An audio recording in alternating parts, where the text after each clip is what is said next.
voyage extraordinaire dans la science, faire entrer les sciences dans notre radio.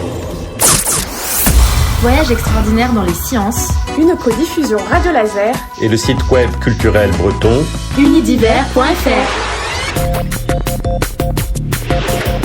Bonjour à toutes, bonjour à tous. C'est donc un voyage extraordinaire dans le monde des sciences.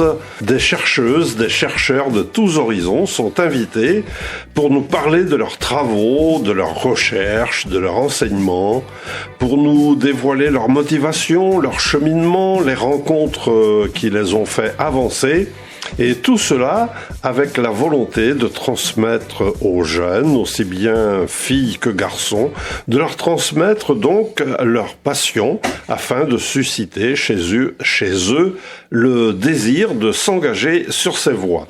Je suis donc avec Jean-Louis Coatrieux, homme de lettres, poète, romancier, essayiste. C'est d'ailleurs ce qui nous a fait nous rencontrer, n'est-ce pas Jean-Louis, mais aussi homme de science de renommée internationale, reconnu pour ses travaux en imagerie médicale, en modélisation des systèmes complexes et en intelligence artificielle. Bonjour Jean-Louis. Bonjour Félix. Et pour ce voyage, nous recevons Paul Tréguer, océanographe. C'est un peu difficile à dire ce terme finalement. Un petit peu d'entraînement, oui. Spécialiste de l'océan austral et qui a participé à de nombreuses expéditions. C'est dire si le nom de notre émission est bien adapté aujourd'hui. Bonjour Paul. Bonjour à toutes et à tous. Alors vous allez nous parler de votre parcours de formation, de vos activités actuelles dans cette émission Voyage extraordinaire dans le monde des sciences. Donc voilà, Jean-Louis, je te laisse la parole. Merci Félix, bonjour Paul. Donc heureux d'accueillir ici notre premier Brestois, puisque la plupart du temps nos invités sont évidemment de Rennes, de l'université de Rennes, des grandes écoles, Rennes 1, Rennes 2, je veux dire, ou des grandes écoles. Et là, c'est la première fois que nous avons la chance d'avoir un collègue qui nous vient de l'extrémité ouest de la Bretagne, pour une raison bien simple, c'est qu'il y a une conférence qui va être donnée dans le cadre des Journées de la Science à Noyal-Châtillon ce soir, qui pourra sans doute être enregistrée aussi et peut-être réécoutée par la suite. Alors Paul, évidemment, il y a le chercheur, comme toujours, mais il y a aussi le voyageur, il y a aussi l'écrivain. Donc ça va nous donner beaucoup de matière à traiter avec vous. Mais d'abord, comme toujours dans cette émission, on aime bien savoir d'où nos interlocuteurs viennent. Alors, il y a des parcours un peu particuliers des fois, il y a des parcours plus linéaires d'autres fois. Mais avant de s'intéresser à la mer, vous avez commencé par la chimie. La chimie, c'est pas tout à fait proche de la mer, quand même. Alors, effectivement, donc d'abord, je suis brestois, né pendant d'origine. D'origine, à Brest même, comme on dit à Brest. Et en fait, je suis né pendant la guerre, et donc j'ai même ramassé une polio qui m'a pas quitté depuis, mais qui m'a pas empêché de vivre. Et vous allez voir des aventures extraordinaires. Et quand j'étais jeune, un peu ado même parfois, je lisais beaucoup Jules Verne. Et j'étais passionné, par exemple, par un de ses romans fiction qui s'appelle L'île mystérieuse, où à partir des ressources de la nature et des ressources géologiques, avec un peu de chimie, on faisait de la métallurgie, etc. Et donc, ma passion de chimiste vient de là. Et finalement, au cours de mes études, commencées à Brest, puis à Rennes, à l'École nationale supérieure de chimie de Rennes, je suis devenu ingénieur chimiste, voilà, avec deux passions. La première en thermodynamique et la deuxième en chimie des eaux. Alors, thermodynamique m'a conduit d'abord à postuler à l'EDF, Électricité de France, au centre de recherche des Renardières, près de Fontainebleau, pour travailler sur la magnéto-hydrodynamique. Sans rentrer dans le détail, c'est tout simplement, je fabriquais un flux chaud que j'ensemençais avec un peu de poudre de perlimpinpin, mettant du potassium. J'avais donc un fluide conducteur, je passais ça à un champ magnétique, et avec la loi de Faraday, j'extrayais de l'énergie électrique. Et puis, EDF ayant changé de direction, c'est à cette époque que le Sodexo, le prédécesseur d'Ifremer, se lançait à Brest. Et j'ai donc envoyé une lettre de candidature à la faculté des sciences de Brest pour travailler sur la chimie de l'eau de mer. Voilà mon parcours, et ce qui explique que finalement, je suis revenu à Brest après un parcours par Rennes et par Paris. Alors à Brest, ça n'était pas encore Ifremer, c'était donc l'autre, le SNEXO. Le SNEXO. Centre national d'exploitation des océans. Vous étiez jeune chercheur, et le choix des orientations quand vous êtes arrivé à Brest, c'est vous qui aviez trouvé le sujet sur lequel travailler? Comment? Parce que le basculement n'est pas forcément évident entre une thématique, je dirais, plus orientée vers l'électricité, quelque part, et puis une thématique maritime, quelque part. Alors, c'était mon pilier chimie des eaux, et donc chimie des eaux de mer, qui en fait n'existait pas du tout à Brest et au SNEXO. Donc, de ce fait, j'ai été assistant de faculté, puis etc., sur toute la carrière, mais ma thèse, mes travaux de thèse, les moyens que j'ai eus sont essentiellement venus du SNEXO, à bord de campagnes océanographiques, pour expliquer la chimie des océans et leur fertilité. Alors, la chimie des océans, ça doit être un monde en tant que tel, et il a été abordé de manière très spécifique dans vos travaux à cette époque-là? Bien sûr, il y a eu des prédécesseurs. Le principal, si l'on peut dire, c'est même le démarrage de l'océanographie lors d'une circumnavigation au XIXe siècle, conduit par les Anglais. Il y avait à bord quelques chimistes. Et c'est le démarrage de l'océanographie chimique. Donc bien sûr, j'ai appris ces travaux-là, j'ai dû les apprendre, mais on ne peut pas comprendre l'océan sans comprendre la physique de l'océan, sans comprendre la géologie de l'océan, sans comprendre la biologie de l'océan. Donc je suis devenu un océanographe chimiste, coloré de biologie, coloré de géologie, et donc je suis devenu un bio-géochimiste marin. Voilà, donc c'était quasiment l'émergence d'une nouvelle discipline? C'est une nouvelle discipline, et en fait, tout simplement, ça permet de répondre aux questions que la société se pose, que nous nous posons aujourd'hui. À quoi sert l'océan? Par exemple, comment il régule le climat? Comment il est capable de fournir des ressources vivantes au reste de la planète? Pour cela, il faut bien comprendre la chimie de l'océan. C'est exactement là-dessus que j'ai travaillé. Alors, on va y revenir, évidemment, par de multiples aspects. C'est évidemment dans un contexte d'évolution climatique aussi, qu'on se situe aujourd'hui principalement. Alors le rôle de l'océan, justement, dans ce contexte de climat, vous dites qu'il est majeur, comme l'atmosphère d'ailleurs. Ces deux milieux qui sont des milieux fluides quelque part. Mais on a évidemment du mal à percevoir tous les enjeux qui se posent au niveau de ces océans. Parce qu'il faut parler, je crois, d'océan plutôt que d'océan, comme s'il était unique. Mais il y a aussi évidemment les pôles, et là vous êtes allé de multiples fois voyager là-bas. Alors, cet océan, on connaît, évidemment, tout le monde connaît El Niño, connaît qu'est-ce que ça veut dire, un océan? C'est un monde déjà en tant que tel, donc...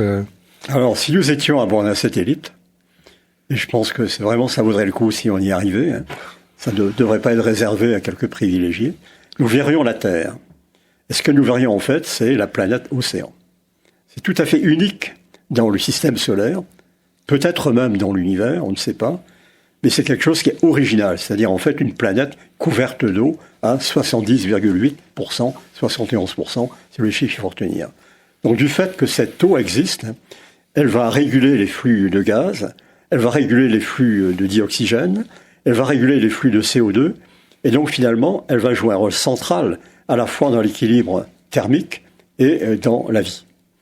Alors, je peux expliquer ça un petit peu davantage, bien sûr. Ah oui, ce serait bien. S'il n'y avait pas d'océan, en quelque sorte, la planète Terre serait beaucoup plus chaude. Alors, je m'explique. Tout le monde sait ce que c'est qu'un chauffage central. En général, c'est de l'eau qui circule dans les radiateurs. Pourquoi? Parce que l'eau est un excellent conducteur de chaleur. Et donc, l'excès d'effet de serre, dont on parlera tout à l'heure, du fait de l'émission des gaz à effet de serre, du fait des activités humaines, cet excès d'effet de serre pour 90%, le signal thermique est récupéré par l'océan. Autrement dit, s'il n'y avait pas d'océan, l'augmentation de la température que l'on connaît serait beaucoup plus rapide. Donc ça joue un rôle central dans l'équilibre climatique. Premier point. Deuxième point, l'océan fait mieux que ça, parce que l'océan est au contact de l'atmosphère, vous l'avez rappelé tout à l'heure, et comme tous les gaz se dissolvent dans l'eau. Mais les gaz se dissolvent différemment selon la température et selon leur nature. Donc le CO2, le fameux CO2, gaz à effet de serre, se dissout naturellement dans l'eau, quelle que soit son origine. Et en particulier, il va se dissoudre davantage dans les eaux froides. Froides, ce qui veut dire les eaux polaires. Donc vous voyez me dire, si vous voulez travailler sur l'équilibre climatique, il faut travailler dans les océans polaires. Et donc, il est capable, l'océan au total, d'absorber à peu près 30% des gaz, de l'excès de gaz CO2 et méthane, etc. Donc, appelons ça les gaz à effet de serre. Il est à peu près capable de récupérer 30% de cela. Encore une fois, donc, si l'océan n'existait pas, l'accroissement de l'effet de serre dû à l'homme serait beaucoup plus important. Donc, il n'y a aucun doute, l'océan est un peu le maître du climat dans ce sens-là. Voilà, c'est le titre qu'on gardera pour cette émission. 95.9 FM, 95.9 FM, c'est Radio Laser, Radio Laser. Question naïve, Paul, si vous permettez, on nous montre souvent la montée des eaux, l'océan au sens large qui augmente, les terres qui diminuent. Est-ce que ça voudrait dire que si l'océan augmente, il va réguler davantage le réchauffement climatique et qu'il pourrait y avoir un retour? Non, ma question n'est peut-être pas très claire. Je comprends deux choses dans votre question. La première, qui est très simple, c'est que quand l'océan se réchauffe, il se dilate.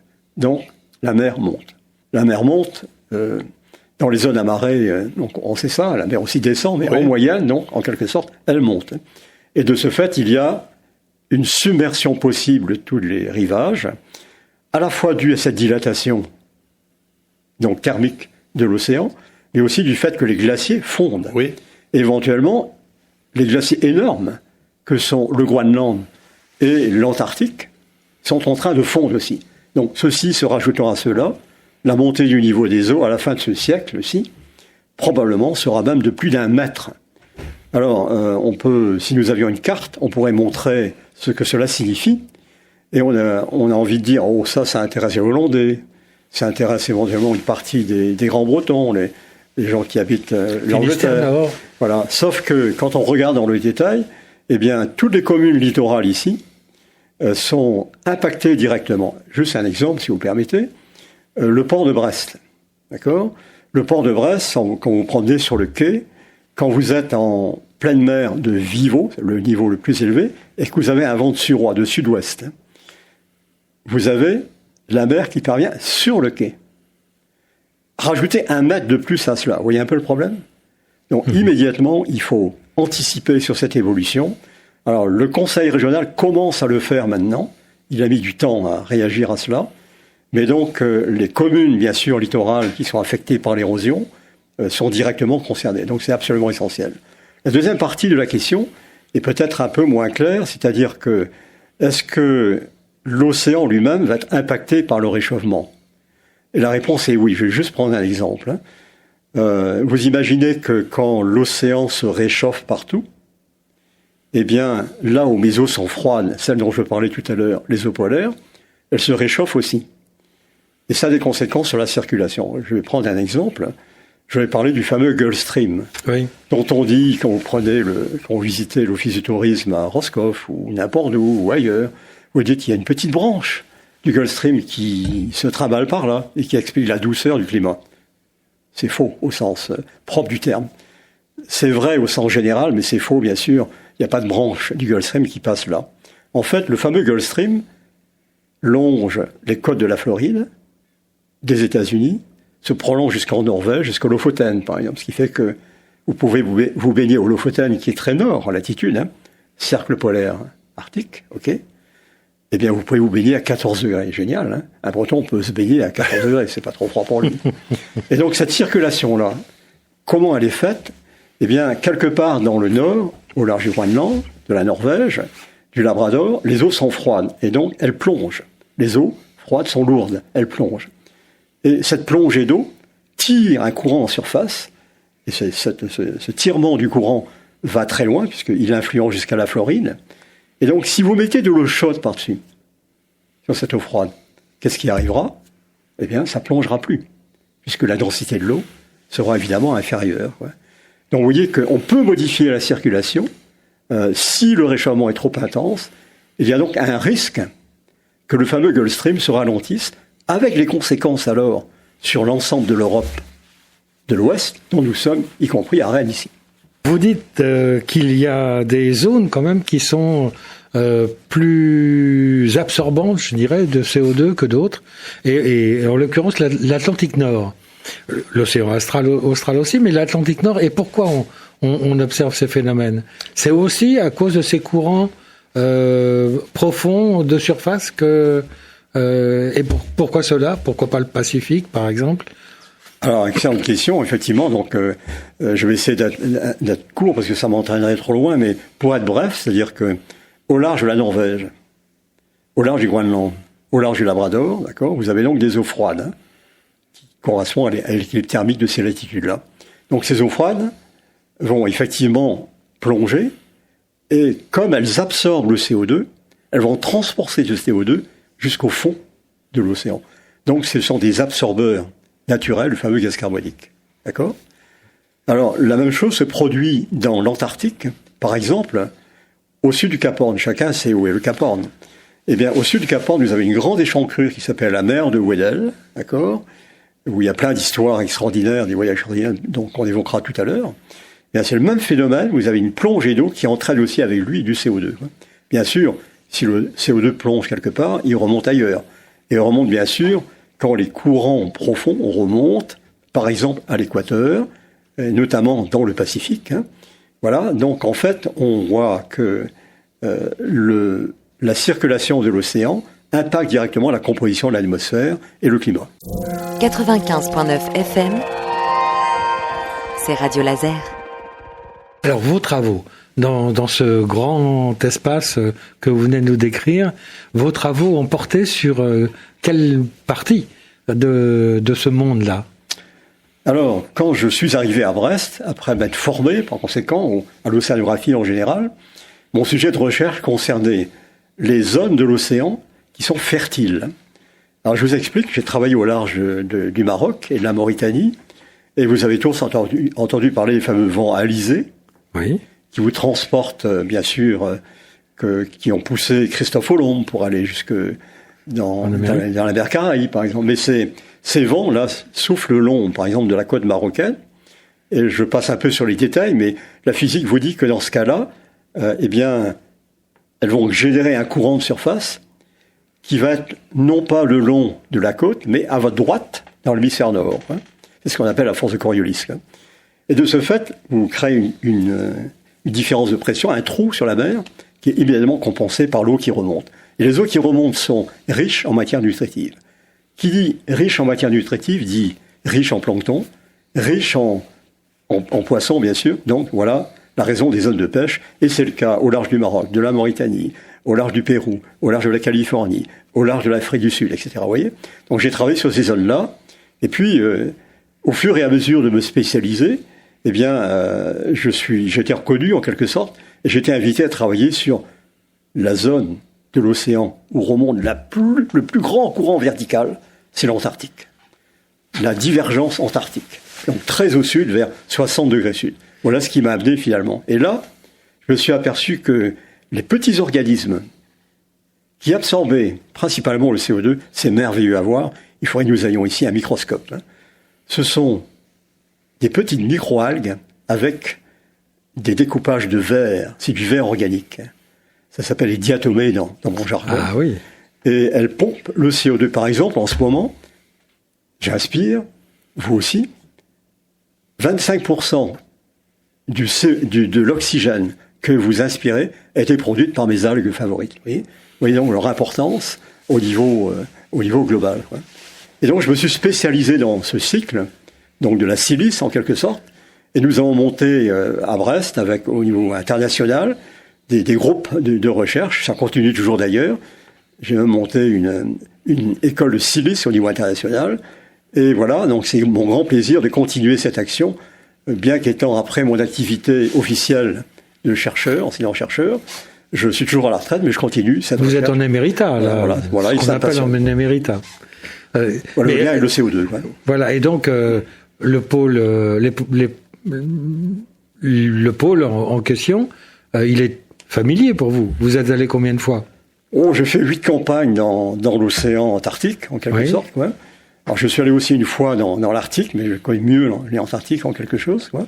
En quelque sorte, à la fois à bord de navires français, le fameux Marion Dufresne, mais aussi à bord d'un brise-glace allemand, le Polarstern, qui veut dire l'étoile polaire, ou bien d'un navire américain qui s'appelle le Polar Duke, le Duc polaire. Et combien de temps, ces missions? Alors, ces missions durent en général 2 mois, 2 mois et demi. Vous imaginez qu'elles sont fort lointaines. Et la seule solution pour y aller, en France en tout cas, c'est de partir de Paris, d'aller sur l'île de la Réunion, pour le Marion Dufresne, qui va aller dans le secteur des Kerguelen, et plus au sud. Ou bien pour les Allemands, c'est partir de Punta Arenas, qui est dans le détroit de Magellan, ce sont des gens magiques, hein, un petit peu donc au nord du Cap Horn, et d'entrer dans la mer de Weddell, dont je parlais tout à l'heure, voilà. Et pour les Américains, c'est aller jusqu'à McMurdo. Là, on fait presque le tour de la Terre. Alors, je coopérais, c'est ma seconde université, l'Oregon State University, où j'ai fait mon sabbatique en Oregon. Et donc, je suis allé de Brest, j'ai rejoint mes amis américains à Portland. On a traversé le Pacifique, fait escale à Hawaï, pour aller jusqu'en Nouvelle-Zélande. Et en Nouvelle-Zélande, aller à Christchurch. Et de là, rejoindre par un vol, c'est un vol extraordinaire, au-dessus de l'Antarctique et atterrir sur la barrière de glace à McMurdo. Alors, comment ça se passe une mission sur le terrain? Vous voulez dire en mer? Oui. Alors, enfin, peut-être pas uniquement en mer, quand même bien. Avant que vous ne répondiez, Paul, je voudrais rappeler à celles et ceux qui nous rejoignent, vous êtes à l'écoute de Radio Laser et nous sommes dans l'émission Voyage extraordinaire dans le monde des sciences. Nous, Jean-Louis et moi, nous recevons donc Paul Tréguer, océanographe, et cette fois je l'ai dit du premier coup. Et là, donc, nous parlons voyage. 95.9 FM. 95.9 FM. C'est Radio Laser. Radio Laser. Alors, une mission. Comment se passe une mission? Alors, bien sûr, c'est 2 mois de mer. Hein. Mais il y a le temps de préparation avant, et bien sûr, il y a le temps après. Quoi. De ce fait, on peut dire que ce type de mission, alors vous imaginez... un navire qui fait à peu près 120 mètres, hein, c'est le cas du Marion Dufresne, donc c'est un navire qui est rude, parce que les mers sont difficiles, les fameux 40e hurlants, rugissants, etc., etc. Donc ça se prépare avant, donc tout le matériel doit être prêt, embarqué sur des containers, transporté par cargo jusqu'à Saint-Denis, le port de la Réunion, et nous embarquons, tout a été pensé avant, parce qu'on n'a pas de solution de repli. Si on oublie quelque chose, il faut bricoler, et on apprend donc à improviser. C'est ça qui est extraordinaire, et surtout avec travailler l'équipage. Par exemple, une fois, j'avais confié mes fameux analyseurs automatiques, qui sont des ronds de verre, des tourbillons de verre en quelque sorte. J'avais eu, excusez-moi, mais je ne vais pas citer le nom, mais l'erreur de leur confier le transport en France à une société qui a mal fait son travail. Quand je suis arrivé à La Réunion, eh bien, mes tortillons de verre étaient cassés.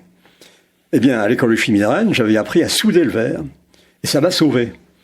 Donc, je suis allé voir les gens du bord qui m'ont prêté un chalumeau à oxygène, en quelque sorte, quoi. J'ai donc remodelé mes petits tubes de verre, j'ai reconstitué mes tourbillons, et voilà, ça marchait, quoi. Donc, en fait, ça se prépare beaucoup avant, et il y a aussi de l'improvisation. Une autre fois, un de mes étudiants qui était dans le golfe de Gascogne cette fois, qui dosait donc l'oxygène, n'avait plus d'amidon. Et il me dit, qu'est-ce que je fais? Mais je lui dis, attends, tu vas voir le cuisinier, il a des pommes de terre. Il y a de l'amidon dans les pommes de terre. Oui, on apprend à se débrouiller, quoi. Alors par contre, par rapport aux Français, les Allemands, tout est carré, tout a été réfléchi avant et tout marche 100%. C'est un souvenir extraordinaire. Alors, Mais une fois, oui. ce sont des expérimentations essentiellement. Ce sont des après. analyses à bord, ce sont des prélèvements à bord, par filet, mais aussi par des engins automatiques avec des sondes. Donc on mesure par exemple, grâce à ce genre d'engin, la température de la surface jusqu'au fond de l'océan, 4500 mètres, 500 mètres, et on a ainsi en continu de la température, de la salinité de l'eau, de sa densité, de la teneur en dioxygène, etc. Donc il y a des profils extrêmement différents de chercheurs qui accompagnent la même mission. Mais qui se Des complètent. biologistes, des chimistes, Voilà. des physiciens, des... Et ils se complètent parce que quand on est à bord, il y a des cas, tout le monde participe aux manips de tout le monde, donc il faut savoir ce que fait l'autre, être capable de le suppléer. Donc c'est un travail qui est interdisciplinaire, qui est passionnant. Et on voit bien un peu que une mission qui marche, c'est une mission effectivement où donc tout le monde s'est arrangé. Et on n'a pas d'autre choix. Si on s'arrange pas, on peut pas tout simplement s'isoler et aller faire un petit tour ailleurs. On est sur un navire, tous en commun. C'est un peu une bonne image de la société actuelle, c'est-à-dire qu'elle devrait marcher. On sait ce qu'on veut, on a un objectif clair, on sait avec qui on le veut, et on fait ce qu'il faut pour que ça marche.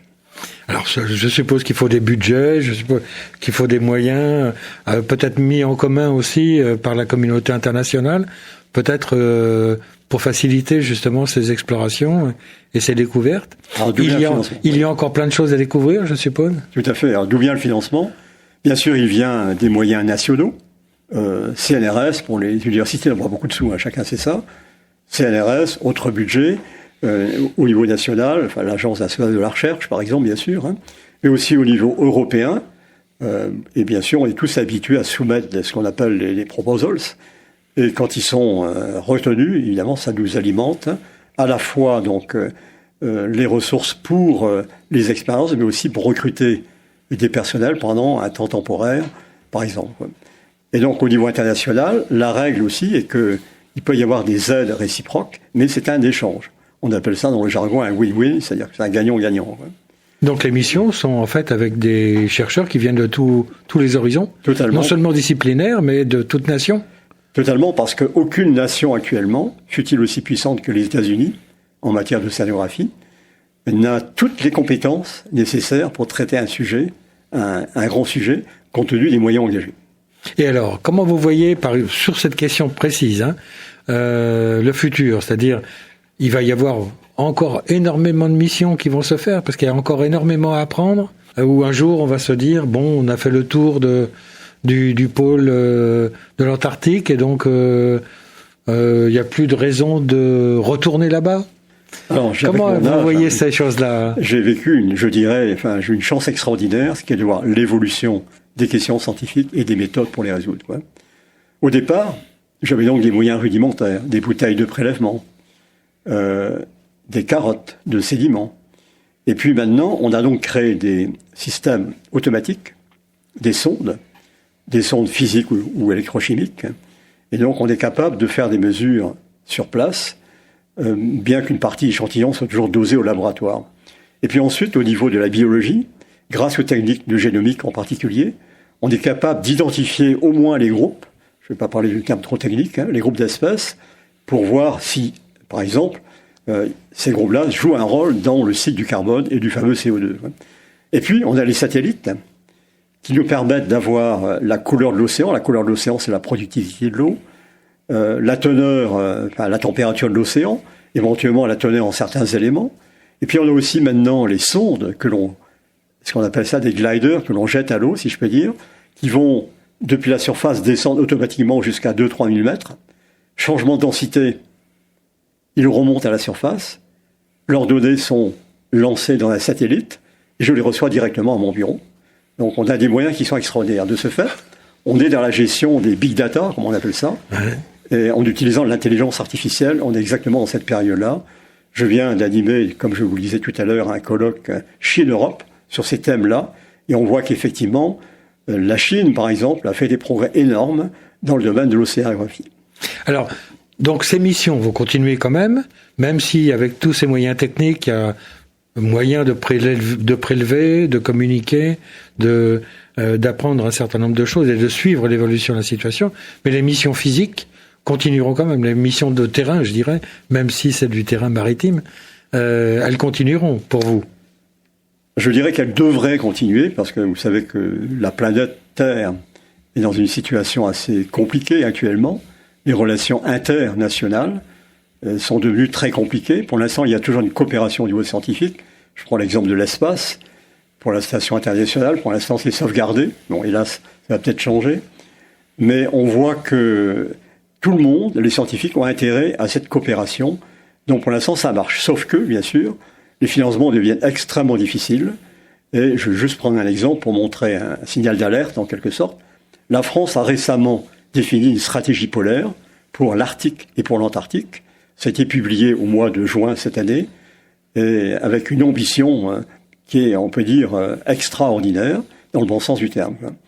Sauf que, actuellement, compte tenu de l'augmentation des prix du fioul, et puis donc des prix des vols logistiques, etc., il manque au budget de l'Institut polaire, qui est de l'ordre de 17 millions d'euros, il manque 3,5 millions d'euros.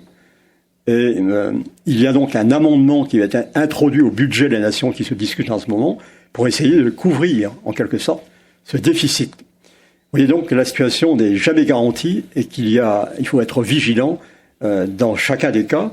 Mais bon, je dirais que le sens, je ne sais pas si ce mot a encore un sens précisément, le sens de l'histoire scientifique en tout cas, va dans la coopération et bien sûr la continuation de la coopération au niveau international. Je pensais quand même qu'il y a toujours un espoir. On voit que, par exemple, Russes et Américains continuent à...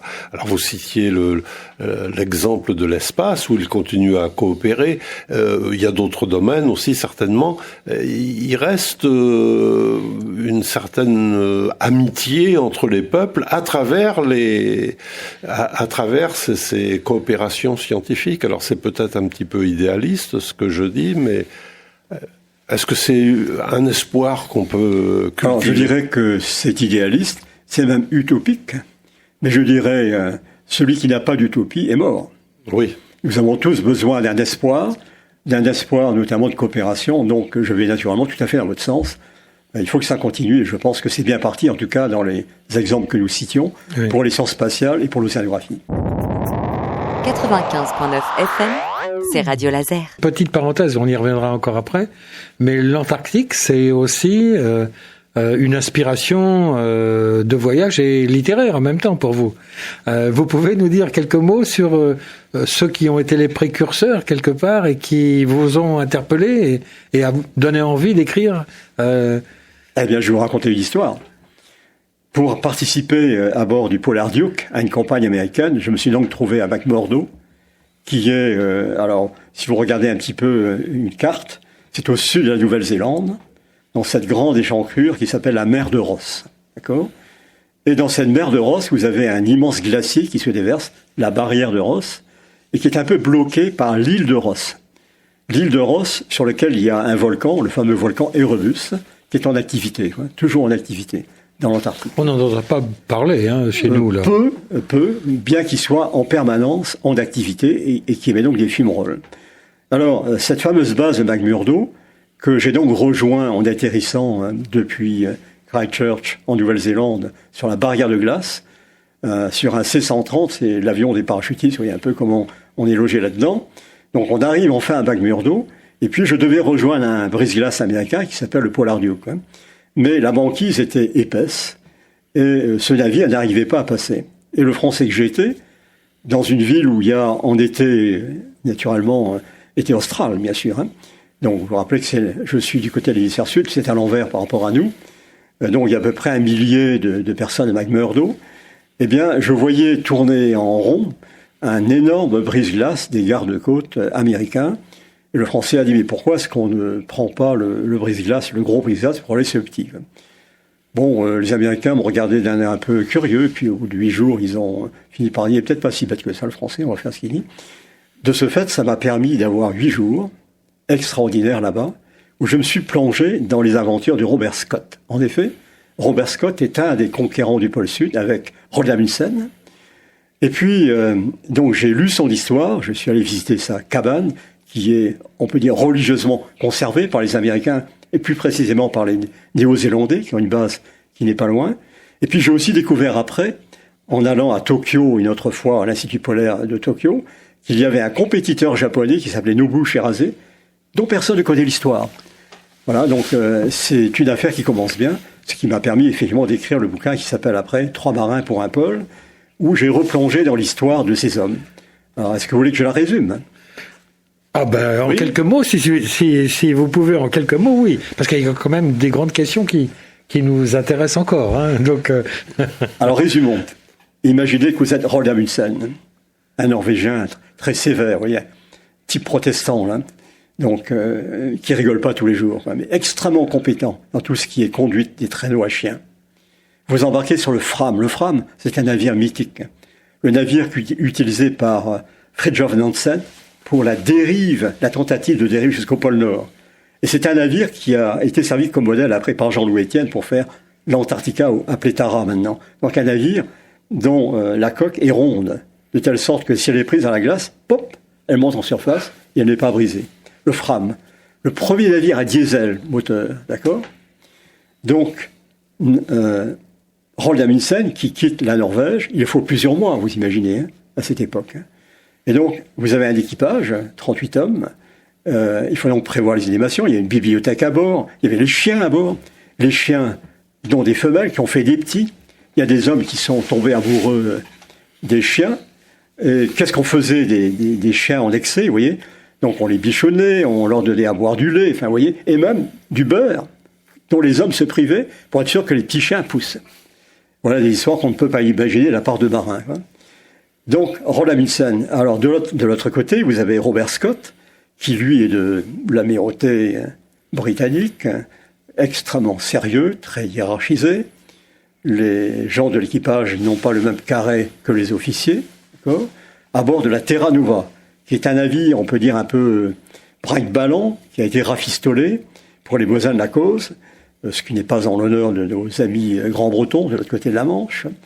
Et donc ce navire fait escale, vous vous rappelez que la Grande-Bretagne a plein de colonies, d'accord, à l'époque, hein, fait escale en Afrique du Sud, où Scott rejoint le navire, puis ensuite à Melbourne, où il y a une fête, et puis ensuite en Nouvelle-Zélande, où l'épouse de Robert Scott, Kathleen Scott, qui est une femme extraordinaire, je pense qu'on ne met pas suffisamment les femmes en avant en science, et voilà une en tout cas, c'est un sculpteur, enfin une sculptrice, qu'on devrait dire maintenant, et donc une artiste, et tous les deux en amoureux, alors que le bateau partait de Christchurch, sont allés faire un tour en amoureux en Nouvelle-Zélande, et on rejoint le bateau à Dunedin, qui est un petit peu plus bas, de façon à laisser à Kathleen, eh bien, le souvenir de son mari encore plus actuel. Et puis vous connaissez l'histoire de Scott, je ne vais pas y revenir, mais le voyage sans retour. Et le fameux Shirase, lui. Alors, un homme de l'armée de terre japonaise, qui avait toujours l'Arctique en tête, mais le pôle Nord a été conquis. Il a réussi à monter une expédition, on appellerait ça maintenant du crowdfunding, grâce à des subventions de toute la communauté japonaise autour du Pacifique. Il était patronné par un comte Okuma qui lui a confié une épée de samouraï, vous voyez un peu le symbole pour les Japonais. Ils ont fait une première expédition, le navire était brinque-ballant, il n'était pas très bon. Et donc ils ont échoué, ils ont presque cassé leur bateau sur la glace en arrivant. Ils sont venus se faire réparer à Sydney. Vous voyez, à cette époque, 1911, des Japonais qui débarquent en Australie. Le péril jeune. Donc très, très mal reçu par les gens, mais ils ont commencé à débarquer, faire du judo avec les jeunes. Et de ce fait, ils ont été totalement amadoués, ils ont amadoué la population. Quand ils sont repartis pour une deuxième expédition, il y avait des milliers de personnes leur disant « Bonne chance, hurrah, farewell ». Vous voyez, donc on a détruit on a appris la tolérance entre les peuples, c'est extraordinaire. Voilà quelques exemples de ces expéditions. Alors, on va peut-être revenir sur... parce qu'il y a d'autres livres, hein, mais on les citera sur le site de Radio Laser et sur le site du Nid d'Hiver. Tout à fait. Alors, juste pour rappeler que nous sommes avec Paul Tréguer, océanographe, dans notre émission Voyage extraordinaire dans le monde des sciences. Et on est vraiment en voyage aujourd'hui. Alors, on va revenir à l'océan, mais bon, sur l'océan, c'est forcément un voyage. Où en est-on aujourd'hui des tentatives, je dirais, d'utilisation de l'océan à des fins positives, supposées positives, pour ces questions de climat, et en particulier de CO2. J'avais l'impression, à travers ce que vous disiez dans un certain nombre de présentations, de conférences que vous avez faites, qu'en fait, la question n'est pas seulement d'observer l'océan aujourd'hui, mais de savoir comment le contrôler quelque part. Alors, quand on dit ça, évidemment, on fait peur, on peut faire peur, on peut avoir peur, en se disant que l'homme, des fois, en voulant prétendre à agir sur la nature, sur son environnement, peut faire plus de mal que de bien. Alors, c'est pas polémique du tout, hein, c'est essayer de comprendre quelle est la situation aujourd'hui de la réflexion et éventuellement des actions, en particulier de deux des grands acteurs du monde aujourd'hui, la Chine et puis les USA, l'Europe bien sûr, mais comprendre aussi ce qui se passe en dehors de chez nous. Ok, donc en gros la question c'est, faut-il manipuler l'océan pour nous aider à rétablir l'équilibre climatique? Voilà. Est-ce que c'est vraiment envisageable? Alors, deux exemples. Le premier, qui est assez ancien en fait, qui doit dater des années 80, j'avais un excellent collègue qui s'appelait John Martin, un peu handicapé comme moi à l'époque, et qui se travaillait sur une chaise roulante au sens propre, qui était venu à Brest en 1990, j'organisais un congrès sur l'Antarctique, et John avait une idée extraordinaire. Il disait ceci: donnez-moi un demi-tanker de fer et je vous fais un nage glaciaire. Alors, j'explique. Qu'est-ce qui se passait au dernier glaciaire, ça y est à peu près 20 000 ans? La teneur en CO2 était bien plus basse qu'actuellement. Et pourquoi du fer? Parce que son idée, c'est que quand je regarde l'océan Antarctique, il est certes riche en matière nutritive, mais il n'est pas aussi productif qu'il le pourrait. Et il lui manque quelque chose. Et il lui manque du fer. Pour le plancton pousse, comme pour la salade dans votre jardin, il faut qu'il y ait un petit peu de fer pour pousser. Et donc, pourquoi l'Antarctique n'a pas de fer? Tout simplement pour deux raisons. Où a-t-on du fer dans l'océan, au débouché des fleuves? Il n'y a pas de fleuve, bien sûr, en Antarctique, par définition. Mais aussi par les vents. Imaginez le Sahara. Vous avez parfois des poussières du Sahara qui viennent courir en voiture ici, même à Rennes. Eh bien, ce phénomène, bien sûr, ne se produit pas dans l'Antarctique parce que le vent est violent, les vents catabatiques, mais il souffle sur de la glace. Donc il n'y a pas de poussière. Donc de ce fait, l'océan Antarctique est pauvre en fer. Donc l'idée, c'est que si j'ajoute un petit peu de fer, un demi-tanker de fer, comme dit John, eh bien, je vais exciter les algues microscopiques, mes fameuses diatomées, dont je parlais tout à l'heure, qui vont donc faire des blooms, des floraisons. Elles vont donc pomper le CO2 pour la photosynthèse. Et de ce fait, je vais faire baisser le CO2 dans l'atmosphère au-dessus. Chiche. On a fait l'expérience, on l'a fait 13 fois. On l'a fait 13 fois dans des zones limitées, c'est-à-dire une centaine de kilomètres carrés. Attends, quand même. Quand même, oui. Pour montrer que c'est pas marginal. C'est pas de l'expérimentation de laboratoire. Et c'est génial parce que du coup, par exemple, il y a plein de tourbillons dans l'océan. Eh bien, quand vous lâchez un peu de fer dans un bout du tourbillon, vous voyez effectivement un tourbillon qui se colore en vert, c'est-à-dire qui est visible de l'espace par satellite. Et on voit donc l'impact, la création d'un bloom de phytoplancton, ça marche. Donc, faut-il le faire? Excusez-moi de ce mauvais jeu de mots. Mauvaise plaisanterie, en fait, parce que le problème, c'est que, ici en Bretagne, je ne reviens pas sur les conditions des élevages intensifs, etc., mais on lâche énormément de nitrates dans les eaux. Vous connaissez les conséquences, les marées vertes. Eh bien, si vous ajoutez du fer de l'océan austral, vous aurez des algues opportunistes, de même que les hules en Bretagne. Donc vous aurez des algues opportunistes qui vont pousser, qui vont dominer les autres, et vous allez changer le réseau alimentaire, le réseau trophique. Faut-il le faire? Faut-il jouer aux apprentis sorciers? Mon point de vue est franchement non. Par contre, l'étudier, oui. Il faut connaître le processus. Donc voilà un premier exemple. Est-ce que ça a été tenté en dehors des expériences scientifiques? Oui.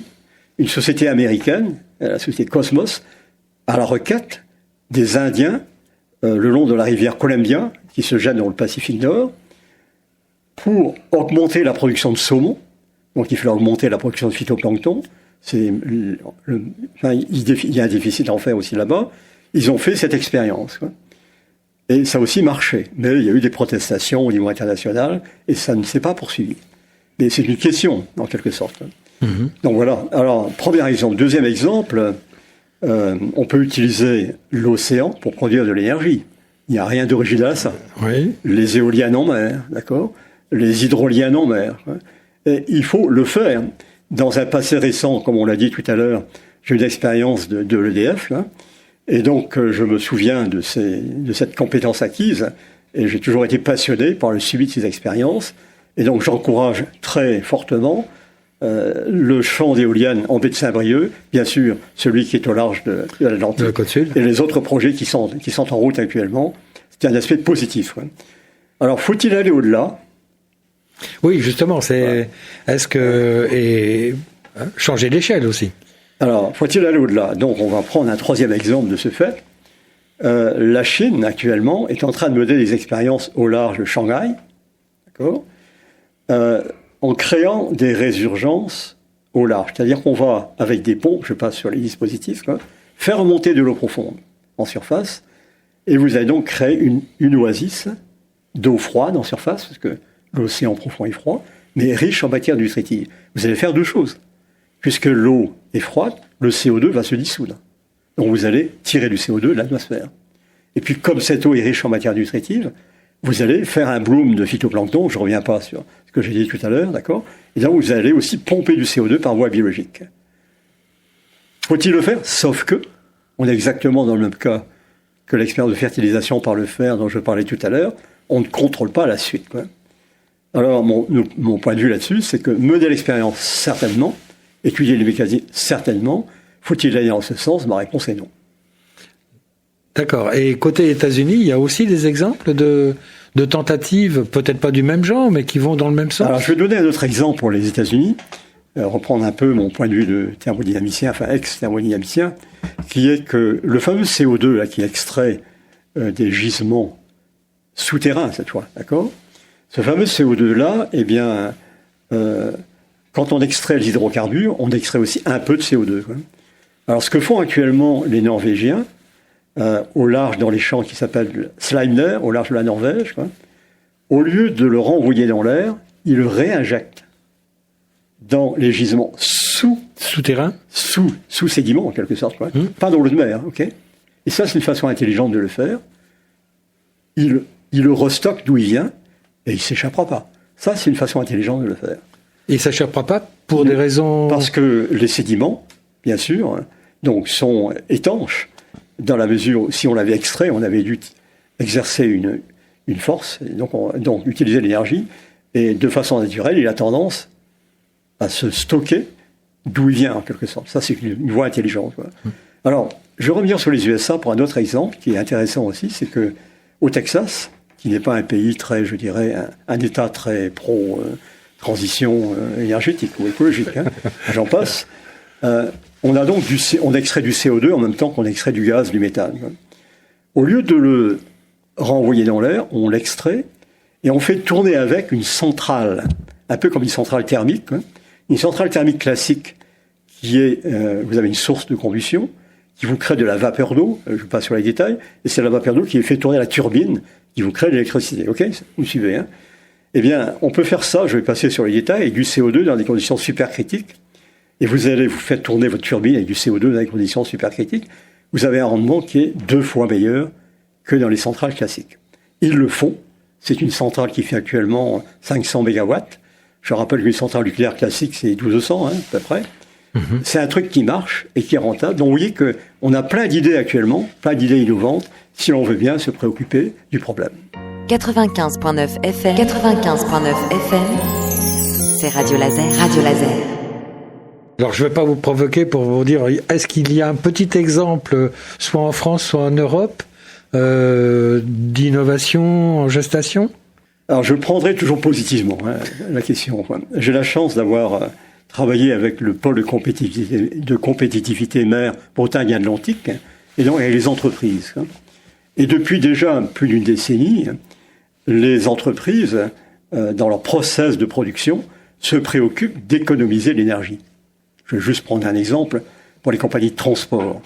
Compagnies de transport, on faisait rigoler tout le monde à l'époque quand on envisageait des tonniers à voile. Maintenant, on rigole un peu moins parce qu'il s'avère que c'est effectivement intéressant, quoi. Mais les grands transports maritimes, avec des cales, des cerfs-volants, d'accord, peuvent vous créer de l'énergie et vous faire 10 à 15% d'économie, par conséquent, de combustion de fioul et de production de CO2. Donc en fait, partout, il y a des processus innovants dont les entreprises sont en train d'expérimenter. Donc il ne faut pas désespérer. Bon, voilà. Une note d'optimisme. Voilà, alors on arrive à peu près à la fin de notre émission. Il reste encore une dizaine de minutes. Un peu de temps. Qu'est-ce qui vous a amené à vouloir écrire? Parce que vous écrivez beaucoup, là. Je n'ai pas compté, mais il y a eu 5, 6 livres, et pas forcément des petits livres. Donc, qu'est-ce qui vous a poussé à aller dans cette direction-là? La transmission, l'envie de raconter des aventures, l'envie de garder mémoire de certain nombre de choses. Qu'est-ce qui a été le moteur de cet aspect-là de votre... Alors, je vais renverser la question. Pourquoi est-ce que je suis scientifique, par exemple? Vous pouvez. et pas littéraire, bon. En fait, j'ai toujours eu une passion pour l'écriture, pour être franc. Nous la partageons, là. Oui. Et puis, je dois même faire un aveu public, maintenant, il n'y a aucun risque. Quand j'ai commencé à suivre mes études de sciences, je m'échappais du cours de sciences, de temps en temps, pour aller écouter un prof de français qui nous parlait de la chute de la pomme de Madame Bovary. Parce que j'adorais Comme quoi, les choses ne sont pas forcément séparées. Et oui, il n'y a pas forcément des murs partout. Oui. Et donc, quand je faisais mes campagnes à la mer, alors, je n'écrivais pas, bien sûr, le récit des campagnes, je prenais des notes, quoi. Mais je me suis dit, quand j'aurai un peu de temps, quand je serai à la retraite, par exemple, quoi, eh bien, je le ferai. Et c'est exactement ce que je suis en train de faire actuellement, à travers des récits ou des contes aussi. J'ai des contes, j'ai écrit des contes en particulier, quoi. J'ai vu ça. Vous avez 2 contes pour 2 pôles, c'est ça? Alors, 12 contes pour 2 pôles. Ah, 12 contes, pardon. Ouais. C'est moi qui lis mal, là. Dans les pas de deux géants, oui. Journal d'un océanographe. Alors, évidemment, dans différentes maisons d'édition. Là, j'ai vu Elitis, Libri Nova, Aquae, je ne sais pas comment vous prononcez. Quae. Ouais. Qui est une édition Ifremer aussi, je crois. Hein. Alors, c'est une maison d'édition qui est commune entre l'Ifremer, l'IRD et d'autres éditeurs scientifiques. Oui. Donc, ça fait beaucoup d'ouvrages quand même. Hein, et tous. Alors, le premier, c'est 2013, je crois. Le premier, c'est 2010, en fait. Ah, 2010, alors j'ai pas noté celui-là. C'est celui qui s'appelle 3 marins pour un pôle. Ah oui, exact. Parce qu'il y a eu aussi Conquête antarctique, La vie sous la glace, alors, parfois avec des co-auteurs. Absolument. Mais donc ça fait beaucoup d'ouvrages, et ce qui suppose beaucoup de temps aussi. Oui, bien sûr, mais quand c'est un plaisir d'écrire, le temps passe très rapidement. Et j'en ai un peu quand même si je dirais un scientifique émérite est très occupé, mais il a un peu de temps pour écrire, et ça c'est un vrai plaisir. Parce que vous avez encore une activité scientifique. Je l'ai toujours, et je suis avec des jeunes, c'est mon grand plaisir. Actuellement, je recadre par exemple un thésard chinois. Voilà. Vous n'y allez plus. Il est en France ou lui est en France actuellement, oui. D'accord, donc là ça facilite quand même les choses. Parce que la tâche. Aujourd'hui, aller en Chine, c'est un peu problématique. Ouais. Moi, vous le savez sans doute, j'y allais de manière régulière, presque 2 fois par an ces dernières années. Et là, depuis 2019, les choses sont évidemment un peu figées. Est-ce que je regrette évidemment de plus voir mes amis là-bas? On parlait tout à l'heure de l'international. La recherche de connaissances a toujours été quelque chose de très partagé au niveau international, parce que ce sont des connaissances fondamentales qui, à la différence des connaissances qui peuvent être appliquées, valorisées, etc., sont des connaissances qui appartiennent à tout le monde, à toute la communauté. Et on devrait évidemment être mon grand plaisir, sur ce je dois modèle. dire, c'est de voir les jeunes actuellement, par exemple, 3 minutes pour expliquer une thèse. Les jeunes apprennent à exprimer dans des mots simples leurs questions de recherche, ce qu'ils font, Et ça, c'est tout à fait fondamental. Alors, nous avions en France un défaut dans notre formation par rapport aux anglo-saxons. Les anglo-saxons sont très... il y a le savoir-faire et le faire savoir. J'ai débarqué une fois au lycée de San Francisco, puisqu'on avait une des enseignantes qui avait embarqué avec nous dans une des campagnes que j'ai faites avec les Américains dans le Pacifique équatorial. Et j'ai débarqué dans une assemblée générale du lycée. Il y avait là des profs, des jeunes, mais lycée veut dire aussi collège pour eux. Il y avait des jeunes de 13 ans qui s'exprimaient au micro, comme vous et moi, avec une aisance extraordinaire. Je me dis, ben Dieu, en France, je ne trouve pas ça. Et donc, en France, nous avons vraiment à apprendre aussi à non seulement le savoir-faire, mais le faire savoir. Et mon grand plaisir de voir que les jeunes aujourd'hui sont formés à ça, et c'est vital. Alors, si on revient justement aux jeunes et à l'océan, qu'est-ce que vous leur diriez aujourd'hui à ces jeunes qui peuvent regarder les bateaux, mais pas forcément seulement regarder les bateaux sur la mer Qu'est-ce que vous leur diriez? Je leur dirais ceci, c'est très simple. Vous êtes sur la planète océan. Ne l'oubliez pas. Et donc, comprendre l'océan, c'est fondamental pour la survie de notre espèce Homo sapiens. C'est un autre sujet, dont nous pourrions en discuter. Mais l'océan est au cœur, en fait, de tous les grands problèmes sociétaux. On vient de parler du climat, on pourrait parler de la biodiversité, et on pourrait aussi parler de l'occupation par l'homme de la bande littorale, et tous les problèmes que ça pose. Donc, l'océan est vraiment au cœur de nos sociétés modernes. Eh bien, et sans doute aussi au cœur d'un certain nombre de difficultés à venir, quand on voit en Méditerranée les enjeux autour du pétrole qui vont concerner la Turquie, l'Égypte, Israël. Donc sans doute aussi beaucoup de difficultés de négociation et d'entente. Félix, nous arrivons, je crois... Oui, il reste à peu près 5 minutes. Donc, je crois qu'on a quand même fait un grand tour avec Paul. Est-ce que il y aurait un mot important qui pourrait être... J'ai le temps de vous raconter un conte. Tout à fait. Oui, un conte polaire, bien sûr. Tout à fait. Alors imaginez, donc je suis avec Scott et Amundsen. Donc vous vous rappelez, Scott, le Britannique, oui. Les gens très hiérarchisés, très sérieux, Amundsen, l'homme sévère, qui a une maîtrise parfaite de la conduite des traîneaux à chiens. Et donc, ils sont partis tous les deux vers le pôle sud. Pas exactement du même endroit, mais dans la mer de Ross, dont j'ai parlé tout à l'heure. Là. Et donc, j'ai fait un rêve une fois, et je suis le 14 décembre 1911. Roald Amundsen et ses hommes harcèlent leurs chiens. Les 3 attelages glissent à toute vitesse sur la neige. Une façon pour Amundsen de calmer son angoisse. La nuit précédente, n'a-t-il pas rêvé que Robert Scott l'attendait pour l'accueillir au pôle Sud? La montée du glacier Badmore, côté britannique maintenant, est pénible pour Robert Scott et les membres de son expédition. La nuit a été agitée. Scott a fini par trouver le sommeil. Il rêve qu'ils sont déjà au-delà du sommet. Tirant les traîneaux à dos d'homme, ils avancent péniblement sur le plateau polaire. Le moral est bon, car ils sont proches du but. Pour l'instant, pas de traces des Norvégiens.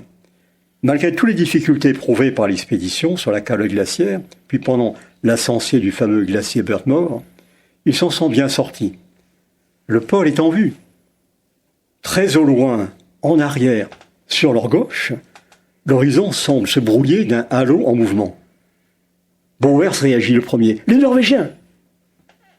Subrepticement, Amundsen s'est écarté du convoi. Son esprit est ailleurs. Il a tout de suite repéré l'équipe de Scott. Loin devant, sur la droite. 3 heures de rush. Et voici Norvégiens et Britanniques rassemblés sous le soleil. À travers le givre qui adhère aux paupières, Roald Amundsen cherche les yeux de Robert Scott, qui soutient son regard. Oubliant fantasmes et rancœurs, ils tombent dans les bras l'un de l'autre, aussitôt imités par leurs hommes. Les chiens groenlandais hurlent, sensibles à la joie des humains. Désormais, Britanniques et Norvégiens font un groupe unique d'Européens qui s'avancent vers le pôle Sud. Amundsen repère vite le maître Evans, épuisé, et lui donne un coup de main pour tirer son traîneau. 15 heures. Les 2 chefs confortent séparément leurs estimations sur la position, puis se consultent, ils tombent d'accord, ils ont atteint 90 degrés de latitude sud. Ils sont au pôle sud. L'Union Jack flotte à côté du pavillon norvégien. Scott est tenté de s'affaler, de soulagement et d'épuisement.